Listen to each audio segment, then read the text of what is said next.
ఈ ఉగాది పండగ సందర్భంగా ఆమనిని ప్రకృతిని వర్ణించేటటువంటి ఈ పచ్చదనాన్ని ఉండేటువంటి ఈ కవిత్వంలో ఈ పాటలో ఏదైనా ఒక పాటను మా ప్రేక్షకుల కోసం. మామిళ్ళు చిగురేసి మారాకు తొడిగే మంచు తెమ్మెరగరిగి శిశిరమెనకకు జరిగే కాడకు మూడేసి కాయ పిందెల చూడ తను వంచి పాలిచ్చే తల్లుల చందము. సంచారమే ఎంత బాగున్నది దీనికంట సంచారమే ఎంత బాగున్నది దీనంత ఆనందమేదున్నది. ఇల్లు పొల్లు లేని ముల్యమూట లేని వెంబడించే వెర్రి జ్ఞాపకాలు లేని సంచారమే.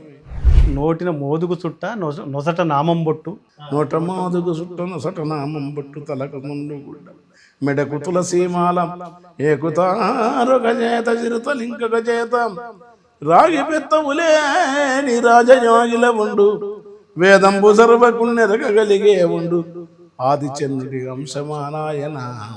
భక్తి భాస్కర ప్రేక్షకులకు ఉగాది శుభాకాంక్షలు. గోరెటి వెంకన్న.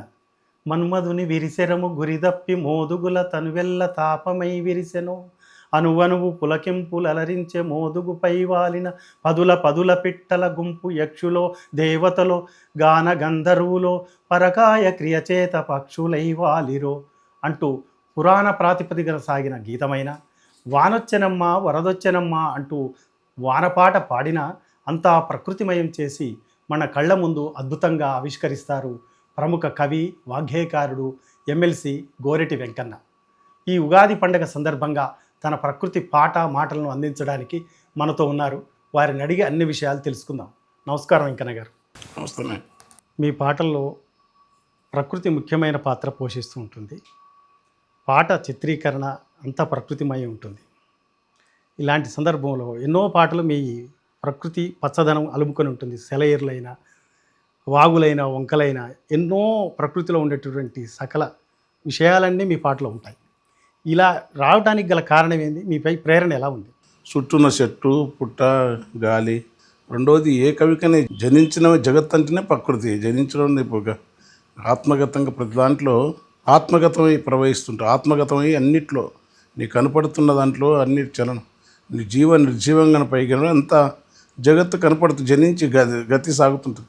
ఇంకా ప్రకృతిలో ఉన్న చలన సహితంగా ఉంటే వాటి నుంచే మనకు వస్తుంది. కనుక తెలుసో తెలియకో రాసినామంత. నేనే కదా ఏ కవులైనా చేసిన పని అది.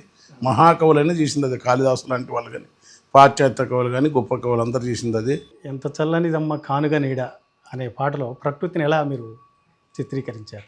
ఎండాకాలం ఈ కాలం రాసినాం అది.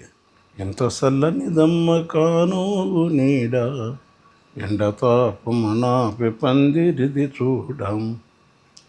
ఎంత చల్లనిదమ్మ కానుగు నీడ ఎండతాపమనాపి పందిరిది చూడం. తలపైన తడకోలే అల్లుకున్నాకులు తడిలేని ఉడగండ్ల తలపించు పూతలు నిలువున పారాయి తనువులా తనమాను విరిసిన విరుగని పెలుసులేని మేను. ఆ చెట్టు మడిపెట్టు తేమ ఇంకితే ఒట్టు మడుగులెండితే బల్రు ఆ బాటనే పట్టు. ఎవరికి అర్థమవుతాయి? అంత చల్లగా ఉంటుంది, దానికి బల్రు వస్తుంది. ఇది నా కవిత్వం, ఇది నేను రాసుకున్నా. ఇప్పుడు ఈ పిల్లలకు అర్థంగా అయినా ఇంటురు పిల్లలు కొంత. అవును. ఆ చెట్టు మడిపెట్టు తేమ ఇంకితే ఒట్టు మడుగులెండితే బల్రు ఆ బాటనే పట్టు. తడిమితే తగలని తడి నీడ తలుకుతో కట్టివేసినట్టు కలగంటు గురు కొట్టు. కసిరేటి ఎండలకు కాపు బెదిరిన వేళ కానుగే కాపై కదుల నివ్వక ఆపు ఎంత చల్లనిదమ్మ. పొయ్యిల కర్రాలే రెప్పద కంచెలు తిరిగి అలిసిన పడుసులా తన దరికి విలిసేది. నేలపై తేలిన వేల్ర అరుగుల మీద వాలి సేదాదీరే వనితల తనువులకు పసరు గాలుల నుంపే విసున కర్రయ్యేది.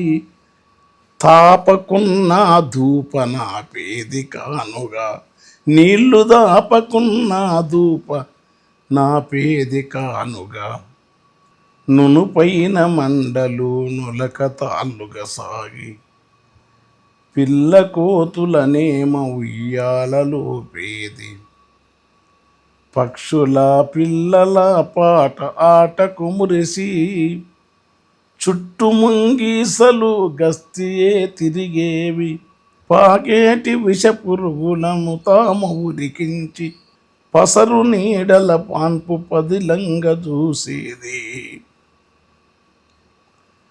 కోపముచ్చిన ఎండ కొరడ ఎత్తిన వేళ, వడదెబ్బన పేటి తడిగుడ్డ తానవును, దారంచు నాదరగా సాధు పకీరుల, దారంచి దరుగాల సాధు పకీరుల, నెమలీక నామన తలనేమో నిమిరేది, చేతి రుమాలోల చెమటనే దూడ్సేది, పూతల ఊదు పొడి పుప్పొడిని రాసేది. మొత్తం కానుగ చెట్టు యొక్క దాని చల్లదనం, దాని అందం, దాని చుట్టూ ఉన్నటువంటి ప్రకృతిని చక్కగా వర్ణించారు అన్న. మనకు ఉగాది పండుగ వస్తుంది కదా. ఉగాది అంటేనే పచ్చని ప్రకృతి, వసంత ఋతువు ఆగమనాన్ని తెలియజేస్తుంది కదా. మీరు ఓ నల్ల తుమ్మ అంటే తుమ్మ చెట్టు ఇలాంటి ప్రకృతిలో అసలు తుమ్మ చెట్టు యొక్క అందాన్ని, దాని ఉపయోగాన్ని చాలా చక్కగా వర్ణించారు. అంటే రవిగాంచని చోట కవిగాంచుని అన్నాడు వేమన. అలాంటి తుమ్మ చెట్టు యొక్క అందాన్ని మీరు చక్కగా వర్ణించారు. దాని గురించి వివరించండి కాస్త. అది తుమ్మ చెట్టు పాట చాలా ప్రాచుర్యంలో ఉంది. అది కాటుక పూతల నీ తనువు నలుపున్న కడుపులో జాలోలే పసుపూరు తావమ్మ, కంచెలేకన పెరిగి కంచె నీవయ్యేవు, మంచెపై కాపుకు దాపు నీవయ్యేవు, గులకరాళ్ళ సౌక నేలైన మొరిగేవు, గుట్టలు రాళ్ళున్న గుబురుగా పెరిగేవు, కంచెలేకన పెరిగి కంచె నీవయ్యేవు, మంచి అయిన పెట్టి పూతల కొరకు పెట్టుకోవు బెంగ మేక పంచకం ఉంటే అదే నీకు సురగంగా అని అట్లా నల్లతుమ్మ మొత్తం దాని ఏదో మనకు తోసింది అట్లా రాసినాము దానికి. నేను పోతా మా కొండదారుల్లోకి, ఏ గీత రాత గీత సోకు తెలవని అంటూ మీరు బైరాగి తత్వాన్ని అందులో ప్రకటిస్తారు. అసలు బైరాగి తత్వం మీ మీద ఎలాంటి ప్రభావం చూపిందంటారు? అనంతమైన విశ్వం శూన్యం నుంచి జరిగింది, శూన్యమే అన్నిటికీ మూలం కదా. దీన్ని జానపదులు, ప్రజలు, తాత్విక గ్రామీణ జీవితం బయలు, ఈ బైరాగి అంటూ ప్రత్యేకంగా మనం పెట్టుకునేం కదా. నేను బైరాగి అనుకోనేమను ఏదనుకోకూడదు, జిడ్డుకు సమృద్ధిగా చెప్తాడు. నీ జ్ఞాపకాలన్నీ నీ వదిలేసుకోవడమే మోక్షం అన్నాడు. నేను అనేది నేను, నా ఆస్తి, నా ప్రాణము, నా దేహం, నేను అనేది దాని చుట్టూ ఉంటుంది. ప్రజలు నేను అనుకున్నదంటే ఊర్లో ఎక్కడైనా ఇల్లు కాలుతుంటే ఊళ్ళోకి లోపలికి తాను మర్చిపోయి వస్తారు. ప్రకృతిలో ఉత్పత్తులు ఉన్న ప్రజలు ఏదైతుందో వాళ్ళకు తాను అనేది ఉండదు. ప్రపంచంలో ఇది నేది అనేది తాను అనేది పట్టించుకోవడం పెద్ద ప్రమాదం. తాను నేను అనేది నేను పట్టించుకొని లోకం మొత్తం సమానత్వం ఉండాలి, సంపద ఒక చేతులు ఉండదు, తొందరగా వాళ్ళని కమిషన్ తాను ముఖ్యం అనుకున్నారు. వైరాగితత్వాన్ని నేను తెచ్చిందే కాదు, గ్రామీణ ప్రాంతం నుంచి ఉన్న పద్ధతి అది. ఏ రాత గీత సోకు తెలియని కొండదారులు హాయిగా ప్రతి ఒక్కడు నీకు దాంట్లో ఉన్న ఆనందం తెలుస్తుంది. కొండదారిలోకి పోతే ఎంత బాగుంటుంది. కొండ అందాల తన వెళ్ళ వంపుకున్న అడవిలు అరించి తలపించి ఆకుపచ్చని కడలు లేకుంటుంది. నిడివన్నది లేని నీలి గగనము కింద పారటాకుల ఒలవలు కట్టుకొని ఎత్తు పచ్చని గడ్డి వెదురు బరిగే పుట్టి చంది గంధపు తట్టి తవిసి జిగురు పట్టి జిలుగు ఏదీ లేకుండా ఉండటం అనేది ప్రపంచంలో బైరాగి కావాలని కాదు. నేను బైరాగి అనేది బైరాగి కావాలి, బైరాగి అనిపించుకోవాలి అని బైరాగి అనిపించుకోవడం కూడా మహా తప్పది. నేను గొప్పగా ఉండాలి, ఇవన్నీ మానవ సమాజానికి నేను దాని నుంచి చాలా సమస్యలు వచ్చాయి. ఈ నేను అనేది లేకపోతే ఏది లేనడు రమణ మహర్షి. నీవెవడు నేను కాదనుకో, ఈ నేనుతోనే మొదలవుతుంది. కనుక ఏది పట్టని తనం ఉంటూనే ఉండనట్టు ఉండాలనేది చెప్పినారు. లోకముల ఉన్నట్లు నడిచి లోక దూషానాలు విడిచి లోకముల మయ్యేకమైంది ఏమన్నా ఉదయదాసులు అంటే వాళ్ళు. ఈ ప్రపంచంలో ఉన్నట్టుంటాము, ఉండి ఏం చేస్తున్నాం, ఎంత అయింది, అంత నాది నడుస్తుంది అనుకోవడమ్మా ప్రతి ఒక్కడు. అందుకని బైరాగిని నేను పని కట్టుకొని తెచ్చింది కాదు, నా పొత్తులో నేను స్టార్ట్ చేసిన. ఈ ప్రపంచం స్వీకరించినా స్వీకరించకపోయినా నమ్మకం లేదని ఒకటి లేకుంటే గుర్తింపు కోసం, కెరీర్ కోసం, నేను ఇవి గొప్పోడి కావాలని, విద్య చేయాలా, చరిత్ర నీ కథ నీవే రాసుకోవాలా, నీ చరిత్ర నీవే లిఖించుకోవాలి, నిన్ను నీవు మార్చుకోవాలి, నీవు ఇంత గొప్పోడి ఎంత గొప్పోడి అయినా అంతే ఉంది. మిగతా జీవులన్నీ తమ కూర్చో తింటే ఉంటే పడుకుంటే మానవుడు ఒక్కడే తాను పోనీ చరిత్ర. మానవుడు ఎల్లకాలం ఉంటాడా? కొన్ని కోట్ల సంవత్సరాలు భూమి ఉండవు. ఈ భూమి పోతుంది, సూర్యుడు పోతాడు, వెలుగు పోతుంది, 1000 కోట్లు కావచ్చు కాక. కానీ ఎల్లకాలం నేను అనేది కావాలనుకుంటాడు మనిషి. ఆ నేను ఆ నేను అనేది ఏందనేది పామరతత్వం. నేను తెచ్చే బైరాయి కానీ బయలు అంటారు. బయలు అయిపోయాను. దానికి కొనసాగింపు ఏంటంటే సంచారమే ఎంత బాగున్నది దీనికంట. ఆ సంచారమే ఎంత బాగున్నది, దీనంత ఆనందమేదున్నది, ఇల్లు పొల్లు లేని ముల్యమూట లేని వెంబడించే వెర్రి జ్ఞాపకాలు లేని సంచారమే, నీడ కోసం సింత చెట్టున్నది, జ్వలను పేగాలి పిట్టున్నది, గుర్తు లేని గుడ్డి నిద్రున్నది, బరువు దిగిన గుండె బలె ఉన్నది, సంచారమే. సిప్పూలే మోదుగు దుప్పున్నది, సిటారు కొమ్మన తేనె పట్టున్నది, జోపితే జోరైన తీపున్నది, రూపులేనాకలి చూపున్నది, ఆకలంత దృష్టమేదున్నది, పండు వండిన జాన పండ్లున్నవి, తెంపుకుంటే నోటికింపున్నవి, సేదు గింజలేవో దాగున్నవి, నవిలే కొద్దీ తీపినిస్తున్నవి, దారి బత్తెం కరువు లేకున్నది, రాలిపడ్డవి రాసులుగానున్నవి, కిరీటమేమో భారమేమున్నది, దాన్ని కిందేసితే బరువే లేకున్నది, చెప్పులు తెగిపోయిన మేలున్నయి, ముండ్ల తుప్పలేవో తెలిసిపోతున్నవి, కాలిమట్టికి ఏదో మేమున్నది, తేళ్ళు పురుగులు తొలగిపోతూ గగనారాగం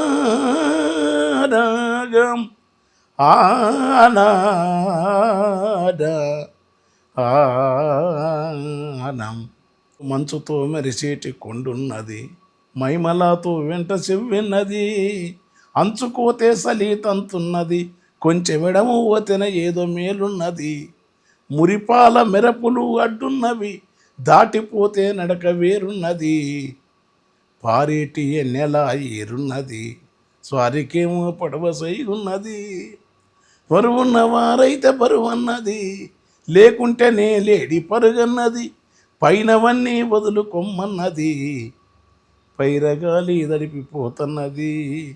ఇప్పుడు ఆ సంచార సినిమాలో ఈ పల్లవితో ఉంటుంది. అంటే ఎందుకంటే సంచారం అంటే భౌతిక సంచారం అనేది తాత్విక సంచారం.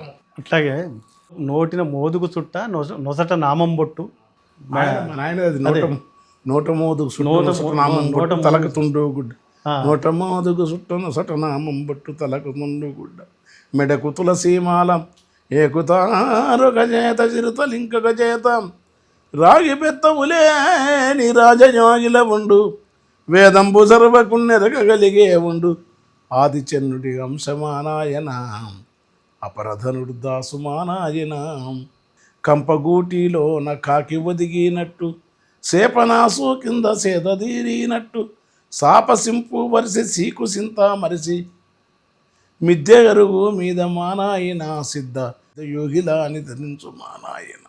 ఇప్పుడు ఉగాది అంటే మనుమదుని విరిశరము గురిదప్పి మోదుగుల తను వెళ్ళ నాటుకొని తాపమై విరిశను అను వనువు వలకెంపులరించ మోదుగుల పైన వాలిన పొదల పిట్టల గుంపు, యక్షులో దేవతల గాన గంధర్వులో పరకాయ క్రియ చేత పక్షులై వాలిరు, మామిళ్ళు చిగురేసి మారాకుదుడిగ మంచు తెమ్మెరగరిగి శిశిర వెనుకకు జరిగే, కాడకు మూడేసి కాయ పిందెలగాయ తను వంచి పాలిచ్చ తల్లుల చందము కొమ్మలన్నీ వంగి, అమ్మ ప్రేమను జాటే రావే మా చైత్రమా.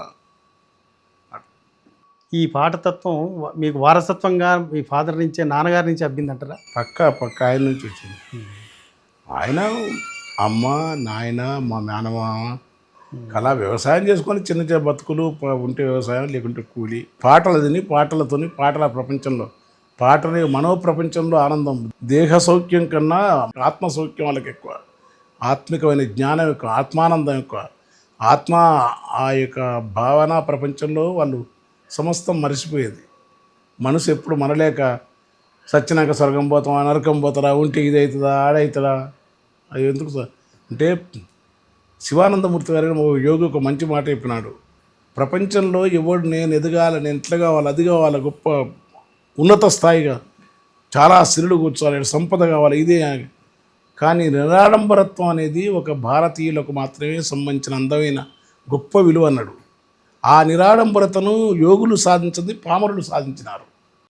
అందుకే నేను చెప్పింది, పామరు లేని దేశదురుడా బావిల కప్పల బెకబెక అరిసే బోధలు వెర్రి బోధలు ఎందుకు సోదరుడా, మూలతత్వం ఎరిగిన పామరు లేని దేశసిద్ధులు. అంటే వాళ్ళు ఈ ప్రపంచంతో ఆ పామరత్వం అనేది ఇప్పటికీ నెలలకు అర్థమవుతుంది. మనుషులకు ఆస్తి కోసం అన్నజిల్లలు కొట్లాడుకుంటారు, తల్లిదండ్రులు పిల్లలు కొట్లాడుకుంటారు.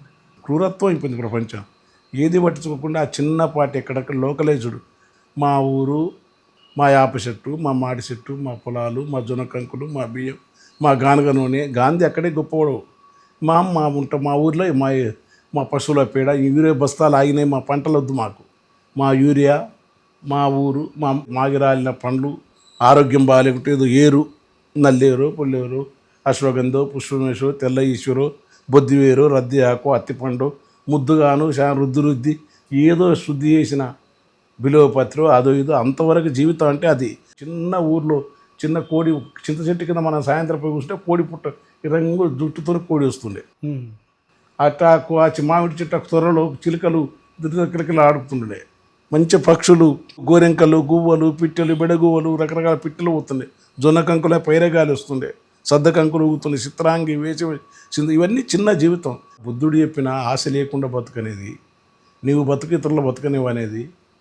పిట్టె తన గూడల్లుకొని లేదు నా పిట్టెపాట్లది గూడల్లుకొని పిల్లలు ఎదిగినాక తనలిపోతే అట్లా ఉండే ఒక జీవితమే నిజమైన ఆధ్యాత్మికత. మనకు ఆ పామరత్వం, ఆ చిన్న ప్రపంచమే మనకు స్వేచ్ఛాయుతన స్వయం పోషకత్వంతో కూడిన పరిమితత్వం, ప్రశాంతం, సహజమైన మీ జీవితం. కొంత అప్పుడప్పుడు భక్తితత్వం, ఆధ్యాత్మిక భక్తి కొంత మిళితమై వస్తుంటుంది. అంటే ప్రజల యొక్క భావాన్ని కూడా మీరు ప్రకటిస్తుంటారు. అప్పుడు భక్తి అనేది కూడా భయంతో ఉండొద్దు. దేవుడికి భక్తిని పూజించి పొగిడితే మురిచిపోయేటంత చీపు కదా ఆయన. నీ ఆత్మగతమైన నీ దేహంలో నీ వీసే గాలి, మోసే నేల, పొంగేకంగా పొద్దునింగి నీ పవిత్రమైన దేహం, నీ ఆచరణ, నీ ఆలోచన, నీవు సత్యంగా నీవు ఇప్పటి వరకు జిడ్డు కృష్ణం చెప్పినంటే నీవు చెప్తున్న వ్రతాలు, నీవు చెప్తున్న ఉల్లేఖనం, నీవు చెప్తున్న పురాణ సూక్తులు, నీవు చెప్తున్న ఈ మహోన్నతమైన వాక్యాలు ఇవన్నీ కూడా సత్యానికి ఆటంకం అన్నాడు. సత్యం అనేది దేనివల్ల నిరూపితం కాలే. భక్తి అనేది మాట, భక్తి అనే దాన్ని మించింది ఇంకో రావాలి దానికి. ఇంతవరకు భక్తి అనేది మనిషి ఇప్పటిదాకా సృష్టించినవన్నీ తనను తాను ఒక అజ్ఞానానికి బంధించుకునే చేసినాడు. ఇంకా ఉన్నతత్వమైన సమాజం రావాలి. అదే నీ ఆత్మ అనేది ఇక్కడ ఇది కరెక్ట్ ఉంటే, శుద్ధిగా ఉంటే కొంత మనకి ఏదైనా మంచి జరుగుతుంది అనుకున్నాం. భగవంతుడు అనేది దేహం అనగా వేరు, దేవుడు అనగా వేరు, దేశమందులు లేడు, దేవుడు నీ దేహం అందే. ఆత్మావతి సర్వభూతాన్ని అంతటా ఆయన నిండి అవ్యక్తి ఇక్కడ ఉంది, అందులేడు. కలడందురు దీనుల ఎంద కలడందురుడ భక్తపాల ఘనముల ఎందురు కలడందురు అన్ని దిశలను కలండు అన్నవాడు కలడో లేడని పూతనామాత్రుల కంటే భక్తి ఉండడు. ఆయన అన్నాడు మహోన్నత భక్తి అనేది ఉన్నత స్థితి, ఉన్నత ఆధ్యాత్మ. ఏది నిన్ను నీవు కూడా నీవు కాని ఒక స్థితి. అది దాన్ని అవధుతల ఇప్పుడు నిజంగా ఆ రమణ మహర్షి దగ్గర ఉన్న ఆ టోపీ అమ్మ ఆమె అనుభవిస్తుంటుంది ఆ స్థితి. ఆమెలో కనపడుతుంది. ఆమెకు ఆ స్థితి చేరిన వాళ్ళు కొందరు ఉంటారు, వాళ్ళు అవధూతలు అలాంటి వాళ్ళు ఉన్నారు. వాళ్ళకి ఏంటంటే నీ మెప్పులు, నీ పొగడతలు, నీ ప్రలోభ అవన్నీ ఉండదు. వాళ్ళు నిశ్చల స్థితిలో ఉంటారు. మానవులంతా అలాంటి స్థితి ఏర్పడి ఎందుకు మరి ఏం చేస్తాం? నిశ్చల స్థితి ప్రకృతి బాగుంటుంది. కరోనా వచ్చినప్పుడు ప్రకృతి ఎంత బాగున్నది, ఎంత హాయిగా ఒక మానవుడు చేసే నీచ చేష్టలతోనే కదా ఈ మంటలు పొగలు. కరోనా వచ్చినప్పుడు అందరూ కరోనా వచ్చి బాధపడి నాకు ప్రకృతి చూస్తే శాంతంగా పచ్చగా ఆముగా, పొల్యూషన్ లేదు, పొగలు లేవు, పక్షులు కిలకిల. ఒక్కసారి మానవుడు అనేవాడు ఒక్క జీవి లేకుండా మిగతా జీవులను ఎంత హాయిగా ఉంటుంది ప్రకృతి. ఊహించుకునే హైదరాబాద్ ఎంత మహానగరం అనుకుంటావు. జలపాతాలు దుంకుతాయి, నదులు పొంగి పొల్లుతాయి, పక్షులు ఎగురుతాయి, ఎన్నెలా నేలకు వచ్చినట్టుంటుంది. ఒక్క మానవుడి చేస్తున్న వల్ల నీకు కనపడుతున్నాయి, సుక్కలు కనపడుతున్నాయి, నక్షత్రాలు కనపడిపోగలరు. కనుక మానవుడు అనేవాడు కేంద్రంగా జరుగుతున్నది మానవుడి యొక్క అతి తెలివి. అందుకే ఏమీ కాని స్థితిని సాధించడమే ఉగాదైనా అదైనా కాలగమనాన్ని కాలంలో కొత్త కాలంలో భాగంగా. కాలం అనంతం, కాలం సత్యం. ఈ యుగంలో ఇప్పుడు నువ్వు 21వ శతాబ్దంలో ఉన్నాను నీవు అనుకుంటావు. 21వ శతాబ్దంలోని యుగాల కోటాను కోట్ల వెనకాల నిక్షిప్తమైన ఒక సాదా పామర మొరటు మానవుణ్ణి, మామూలు నా ఎదులేని నా మానవుణ్ణి, సహజమైన ఒక జీవుని ఉంచు. ఒక 2000 సంవత్సరాలు నీకు బుద్ధుని కాలంలో ఉన్నట్టు ఆ స్థితిని, కాలావధులకు అతీతమైన స్థితిని పొందాలి. అదే ఆధ్యాత్మికత యొక్క గొప్పతనం. అంటే మీరు పురాణ ప్రాతిపదిక కూడా కొన్ని అంటే మన్మధుడు విరిశరము తిరిగి తనువెల్ల తాపమయ్య అని పురాణ ప్రాతిపదికగా కొంత మన్మధుడు అక్కడక్కడ గీతాలు రాసుకుంటారు. చదువుతా, పురాణం చదువు కాదు, రాస్తున్నా. అది రాయడం వర్ణన చేసుకుంటున్నాను. కానీ మన్మధుని విరిశరము విగిరద అంటే బాణమే కదా అది వేస్తాడు వసంతాన్ని. అనంతమైన జ్ఞానం కొంచెం చదువుకున్నాం. ఎంత చదివితే నీవు చదువుతూ ఉంటే ఎక్కువ జ్ఞానం వస్తే యోగి మౌనం ఆశ్రమిస్తాడు. అవును. పాండిత్యం ఎక్కువ వస్తే మనిషి పామరుడవుతాడు. పామరుడు కావాలని చెప్పినారు. ఇది నా మాట కాదు, యు నరసింహమూర్తి గారు రాసిండవు చాలా కాలం క్రితం, నాదనుకునేది కదా. ఎక్కువ జ్ఞానం వస్తే యోగి మౌనంగా ఆశ్రమిస్తాడు, ఇంకా మాట్లాడు అరే మనకు తెలియదని. ఎక్కువ పాండిత్యం వస్తే సింపుల్గా సులభంగా రాసే పద్ధతి నేర్చుకుంటాడు. అర్థం కావాలి, అర్థం చేయిస్తారు ఎవరైనా. ఈ ప్రపంచాన్ని అర్థం చేయించే పని ఏమైనా స్టార్ట్ అవుతుందా? ఒక పిట్ట చేయిస్తుంది ఒక జీవితాన్ని. ఇప్పుడు నాతో నేను రాసిన ఒక పిట్టని నాతో రాయించుకోడు. పిట్ట అన్నారు కాబట్టి మీరు ఎండుగడ్డి, చిన్న పిట్ట అన్ని అలతి పదాలతో మీరు ఓ పుడక, ఎండుగడ్డి, చిన్న కొమ్మ, సిట్టిగూడు, పిట్ట బతుకు ఎంత ఏపురా ఇది. నేను ఆ పిట్ట జీవించాక నేను రాసిన. నేను దాని మీద అన్నీ నేను ఏది కాదు ఆ పిట్టనే ఎందుకు రాలి. ఇంకోటి నేను అట్లా కాకుండా ఓ గొప్ప ఇప్పుడు నేను బృందావనంలోని రాయాలని మొదలుపెట్టాను. విజయనగరం, హంపి సామ్రాజ్య రాష్ట్ర చరిత్ర కింద పదగతులు, స్వరజతులు అంటే రాసిన అనుకో. కానీ పిల్లపాట ఎందుకు రాసిన అంటే నా దాని పట్ల పోయింటా, తిరిగి ఉంటాయి, ఏదో వెతుకుతున్నా, ఏదో నీవు ఒక స్థితికి గురైతే అవి రాయించుకుంటాయి. పిట్ట రాయిస్తే నల్లతుమ్మ నాకు అంత ఆకర్షింపజేయబడ్డది, అదే రాయించుకున్నాను అనుకుంటున్నాను. నేను రాసిననే గొప్పది. నేనేవన్నీ ఒక వాహకం. నీ ఒక దేహం అనేది ఒక వాహకం మాత్రమే. తుమ్మ చెట్టు, నల్ల తుమ్మ కానీ ఒక వాహకం కానీ ముళ్ళే చూస్తుంటారు, కానీ దాని పూలు పచ్చటి పూలు, పసిడి మరి ఇప్పుడు పుట్టినప్పుడు నేను 10 ఏళ్ళ కవితను రాబట్టి 50-45 ఏళ్ళ నుంచి రాస్తున్నా. మరి నేను 30 ఏళ్ళ కింద రాలేక ఎందుకు 5-6 ఏళ్ళ కింద 8 ఏళ్ళ కిందకి రాసిన? ఆ టైము, ఆ కాలానికి, ఈ పరిస్థితులను చూసి అదే బెటర్ అనిపించిందని. ఈ మానవుడి కదా తుమ్మ చెట్టు తప్ప ఇది ఎంత బాగుంది కదా. ఇది లేమిగల పిల్లల కనురెప్పలకు నీవు కాసులేమడగా కాటికాదిద్దేవు, ఊరి బడి పిల్లల ఒయిలు తినిగిపోతే అతికించుకోమని జిగురునందించేవు, తమకు ఎవరు లేని అనాథ బాలల తనువు పైన సింపు లంగి గుండెయ్యేవు, చెరువు గట్టించిన రాజెవ్వడో గాని తన పేరు ఇలపైన కలకాల ముందుటకు రాతి పలకం పైన రంజిల్ల శిల్పముతో తన పేరు చెక్కించి తానెంత మురిసెనో, ఆ రాజు పేరున్న రాయి ఏమైపాయే నీ తావుతో అది తుమ్మల రేవా అని రాసిన. అదే నేననే కాదు, వేరే వాళ్ళు కూడా రాస్తారు. ఏ కవి మన వాళ్ళే, మనకి ఇది ఇష్టం కనుక రాస్తున్నాం. చిన్ని చెట్టు, చిన్ని పిట్ట, పుడక, ఓ చిన్ని పిట్ట అని రాసి అలతలతి పదాలు మీ అనల్పార్థాలను ఇస్తుంటాయి. అలాంటి పదాలు ఈ నేటి యువత రాసేటటువంటి యువకులకు మీ ఇచ్చే సందేశం. మనకు ఆకలింది, తింటున్నాం, నిద్ర వస్తుంది, నిద్ర పోవాలంటే పోతే రాదు తెలుసా. నిద్ర వచ్చింది తెలియకుండా ఉంటుంటే పడుకుంటాం, బస్సులో ఉత్తర పడుకుంటాం. మనం రాసేది కూడా రాయాలంతే. మనకు రాయాలనిపించేది. నేను నిద్ర ఈ టైంకి కూర్చున్నాను ఈ నిద్రపోవటం వల్ల ఈ లోకానికి అంత ప్రశాంతత ఇస్తా నేను అనుకోడు. మనం ఆకలి తింటున్నాక నేను తినడం వల్ల ఈ వరి ధాన్యాన్ని నేను స్వీకరించి దీనికో విలువను పెంచుతా అనుకోడు. కవిత్వం కూడా అంతే. రాయాలంటే రాయలేవు. మరిసి మూయానట్టు తెరిసిన తలుపులాగా ఉండాలని చెప్పి రాసిన ఆయన నా అలసింద్ర వంకల. ఏంది మరిసి మూయానట్టు? తలుపు వేసుకున్నాం కానీ గట్టిగా వేసినావో వేయలేదో అని భయం ఉండొద్దు, అనుమానం. తలుపు తెరుచుకుని పడుకుని ఉండొద్దు. మనిషి జీవితం మరిసి మూయానట్టు మరిసిపోయినాడు. తలుపు తెరిచిందే అది కొండదు, వేసి ఉండదు. మరిసి మూయానట్టు తెరిసిన ఆ తలుపుల బైరాగి చూపులో సిటికేస సీకటిలా. అట్లాంటి స్థితిని అనుభవించాలి మానవుడు. అది ఎంత గొప్ప పనేం కాదు, కొంచెం ఎడంగా ఉంటే సరే. మీరు సందేశం ఎవరికి సందేశం ఎందుకు ఇవ్వాలి? సందేశం మనం ఇస్తే వాళ్ళు స్వీకరిస్తారా?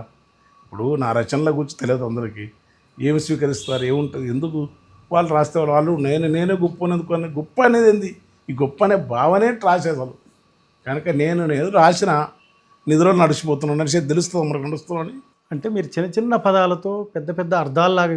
అవును, దోమ నిద్ర ఇప్పుడు కల పడుతుంటుంది, దోమ ఉంటుంది, చక్కని దాని పడుతుంది నిద్రలా చూసి కొడతాం మనం అది రాయాలంతే. అదే అంతేగాని మనం చిన్న పదాలు పెద్ద మరి చిన్న జీవితం చెప్తుగా నీకు అర్థం ఎంత పాండిత్యం చదువుతూ ఉంటే అంత. నేను కూడా భీషణ భీక అనంత పథకతుల రాయగలను సంస్కృతం. అంత కాంతి పుంజముతల నుంచి నిరంతరం వెలుగు పూరుడు ఏలకు మీద జల్లువాడు సకల తీరు చుట్టుభూమిని పగలు రాత్రి తిప్పేవాడు రేడి పరుగులతో వేడి గుర్రమ అతనేమో మండే కొలిమి సాగట్లా. సినిమాలో కూడా అట్లాంటి పాటలు చాలా రాసిన. కానీ తెలతి పదాలు రాయాలని ఎందుకు రాసినామంటే మహానుభావుల చదివిన తర్వాత ఓహో అట్లా కాదు కదా. రావిశాస్త్రి అంటే మహారచయిత సాధారణంగా జగదాంబ సెంటర్లో బీడీలు తాగుకుంటూ తిరుగుతారు కదా. చాసో గారు విజయనగరం వీధుల్లో చుట్ట తాగుకుంటే కాముల చెరువు గట్టు ఇందుకు వస్తారు కదా. దాశరథి రంగాచార్య అమాయకునిలాగా ఈ చల్లని సముద్రంగా మామూలు బతికినాడు కదా. ఒక అల్లం రాజయ్య గారు ప్రపంచ స్థాయి రచయిత మామూలు కథలు రాసి మామూలు ఉంటాడు కదా. అవును.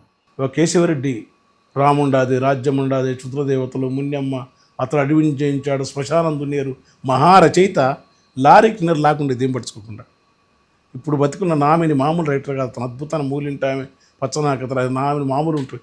రచయితలు ఎవరైనా అట్లా వాళ్ళు ఎందుకు ఉంటారంటే చిన్న చిన్న పదాలు, చిన్న చిన్న పదాలు అంటే వాళ్ళందరూ చదువుకున్నాక మనకు కూడా చిన్నగా రాయాలి సులభంగా. మనకు ఎంత పాండిత్యం కొంచెం చదివిన తర్వాత సులువుగా రాస్తాం. ఆ చిన్న చిన్నగా రాయటం అనేది మహా ప్రతిభకు సంబంధించింది. అయితే నేను ప్రతిభావంతుడు అలా అందరి ప్రభావం ఉండి ఉంటుంది మనకు. ఆ చిన్నగా రానే మనకు జీర్ణం అయితే చిన్న చిన్న పదాలతో రాస్తాం. అన్న చివరిగా ఈ ఉగాది పండగ సందర్భంగా ఆమనిని ప్రకృతిని వర్ణించేటటువంటి ఈ పచ్చదనాన్ని ఉండేటువంటి ఈ కవిత్వంలో ఈ పాటలో ఏదైనా ఒక పాటను మా ప్రేక్షకుల కోసం వినిపించండి.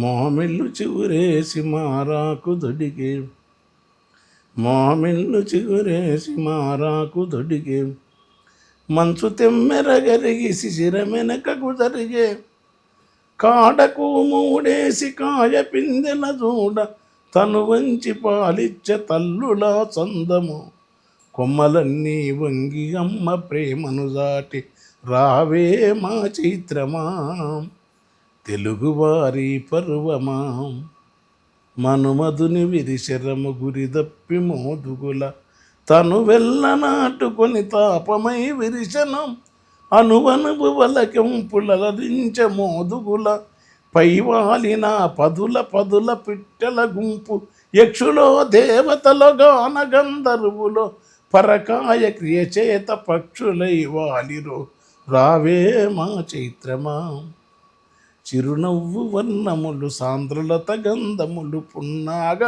దిరిశన గన్నేరు పుల్యరులు ఆకుపచ్చని లేత వగరు వాసన పూత గుబురు గుబురుల కాత గురువెందనును పోత వలపులొంపే ఏ ఒగల మోహన గీత రావే మా చైత్రమా వాలుగొమ్మనాకు జూలోలెవు గంగ సీమ సింతల పూత వీవనలు వీయంగా వేపశాకల కొసల తూపమారతులివ్వ సిక్కని హరితాల కొప్పెరా ముసుగుతో చెక్కిళ్ళ నిగ్గుళ్ళ సిగ్గులు కూకుంట రావే నా చైత్రమా తెలుగువారికి ఇలలో ఉరము ఈ పండుగ కొరగిత్తెల మెడకు మువ్వల పట్టీలు కొమ్ములకు కంచుగా దిమ్మెలతో మెరుపులు ఊరి కోవెల ముందు రావి చెట్టు నీడ పంచాంగ శ్రవణాల పద్యాల పఠనాలు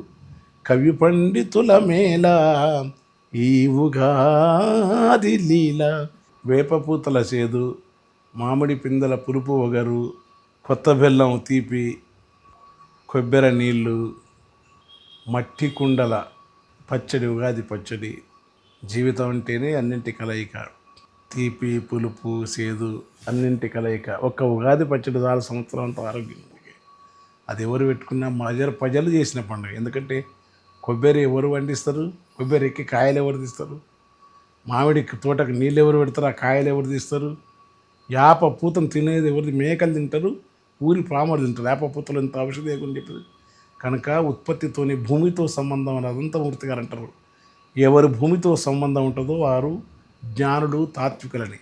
కనుక ఈ జ్ఞానులు తాత్వికులు ఇక్కడ నుంచి ప్రతి మనిషి తాను శాస్త్రవేత్త అయినా తన కళాకారుడైనా తన రాజ్యాలు వెళ్ళినా సాధారణంగా మట్టిని నమ్ముకొని బతికే రైతులు వ్యవసాయ కార్మికులు గ్రామ జీవితం ఈ ఉగాది అంటేనే గ్రామాల పండుగ, నగరాల పండుగ. నగరం కూడా గ్రామంలాగా మారాలి. నగరంలో పొగలు లేని వాహనాలు ఉండాలి.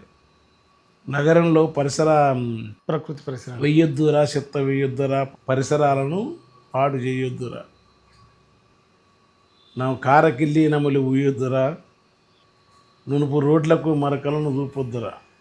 స్క్రాప్ బండ్లను నడిపి తిరగొద్దురా పొగలు, ముక్కులకు ఊపిరాడకుండా ఈ బండ్లు ఆపాలి, వివాదాలు పోవాలి, యుగాదులు రావాలి, ప్రతిరోజు ఉగాది కావాలి. ఉగాదులు ఉషస్సులు రావాలి. జారిపడ్డు అనేది 2 రాళ్ళు ఇయ్యద్దు, చేయి పట్టి పైకి తీయాలి. కక్ష కార్పణ్యాలు పగలు పంతాలు లేని గొప్ప మానవ సమాజం రావాలి. మనుషులందరూ ఒకటే, ఆయా కాలాల్లో ఆయా పరిస్థితుల్లో మనుషులు ఏదో ఒక జరుగుతుంది కనుక ఉత్తమమైన ఇది రావాలంటే ఊర్లోకి వెళ్ళిపోవాలి. మనుషులు కూడా కనీసం వారానికి ఒకసారి ఊర్లలో పోయి పేద ప్రజలు ఏం చేస్తారో వాళ్ళతో కలిసి పనిచేస్తే రోజు ఉగాదే మనిషికి. చూశారుగా గోరటి వెంకన్న పాట మాటను, అందులో ఉండే ప్రకృతి తత్వాన్ని మన కళ్ళ కట్టినట్టు మనకు అందించారు. వారికి ధన్యవాదాలు. నమస్కారం వెంకన్న గారు. నమస్తే.